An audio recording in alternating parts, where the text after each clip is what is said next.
Friends ఎలా ఉన్నారు? ఈరోజు వీడియోలో మనం ప్రోటీన్ గురించి ఏ ప్రోటీన్‌కి ఎంత బయోలాజికల్ వాల్యూ ఉంది అనేది చూద్దామండి.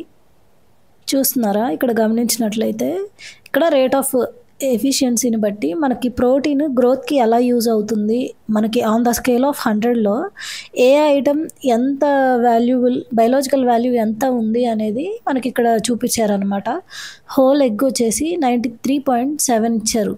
అండ్ మిల్క్ ప్రోడక్ట్స్కి వచ్చేసి 84.5 అండ్ ఫిష్ వచ్చేసి 76, beef or any non veg items or red meat ఇలాంటివి 74.3, soybean 72.8, rice polished 64, wheat and whole grains అలాంటివి 64, కార్న్ వచ్చేసి 60 and beans and dry fruits ఇలాంటివి వచ్చేసి 58 ఇచ్చారనమాట. సో ప్రోటీన్ రిక్వైర్మెంట్ని మీట్ అవ్వాలి అనుకున్నట్లయితే ఇక్కడ చూపించిన వాటిలో మీకు బెస్ట్ ఏదనిపించింది? నేనైతే ఎగ్ అని నేను చాలాసార్లు చెప్పానండి.